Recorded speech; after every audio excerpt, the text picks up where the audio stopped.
खुलुमबाय दिनैनि एनबिएन नि रादाबखौ फरायदों जारिमिन बरगयारिया दिनैनि गाहाय रादाबफोराव दङ बर' थुनलाइ आफादनि 57थि बोसोरारि जथुम्माया रंगिना संगिना हाबाफारिनि गेजेरजों जोबलांबाय। बाक्सा जिल्लानि तामुलपुराव बजरं दलनि बानजायनायाव 2 घन्टा राजालामा होबथानाय आरो इष्ट प्रसाद ब्रह्मनि रुंसारि जानायाव क'क्राझार आयेन फरायसालिमाया गोथौयै दुखु फोरमायदों। दानिया फैदो गुबै रादाबाव। बाक्सा जिल्लानि सदर सहर मुसलपुरनि बाक्सा नोगोराव रंगिना संगिना मेहेरगोनां हाबाफारिनि गेजेरजों खुंफुंनाय बर' थुनलाइ आफादनि 57थि बोसोरारि जथुम्माया मंगलबाराव गोजोनै गोजोन जोबलांबाय।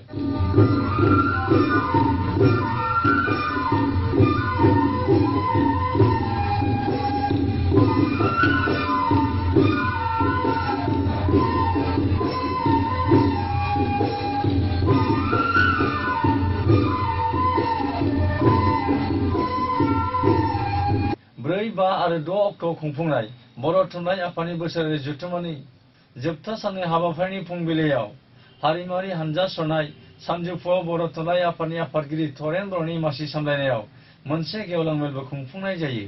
गेवलां मेलनि हाबाफारियाव गाहाय आलासि महरै बाहागो लायो आसामनि गिबि मन्त्रि सर्बानन्द सन'वाल, बिटिसिनि गाहाय मावफुं सोद्रोमा हाग्रामा महिलारिजों लोगोसे रायजो सभानि एमपि बिश्वजित दैमारि आरो बिटिसिनि मावफुं सोद्रोमाफोरजों लोगोसे ओनसोलनि गोबां रायजो राजाफोराबो हाबाफारियाव बाहागो लायो।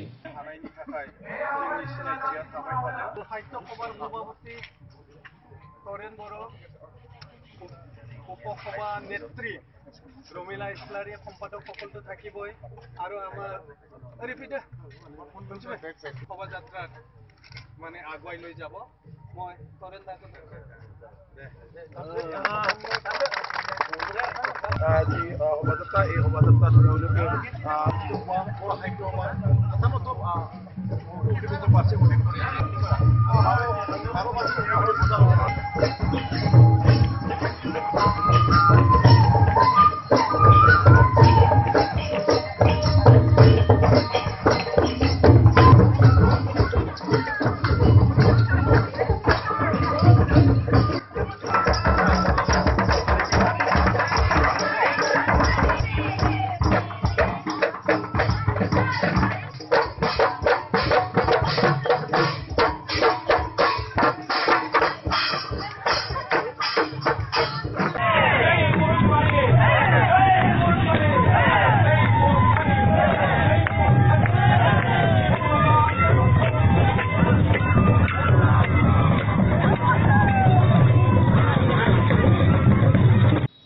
बाक्सा जिल्लानि मुखुमा तामुलपुरनि मथंगा सकआव बजरं दल हानजाया जिल्ला खुंथाय आरो पुलिस बिफाना गोबां दाबिफोरखौ मावफुंनो थाखाय ओनसोलनि थागिबि रायजो राजाफोरखौ लानानै समबाराव 2 घन्टा राजालामायाव टायार सावनानै हेंथा खुदिसानाय दिन्थिफुङो।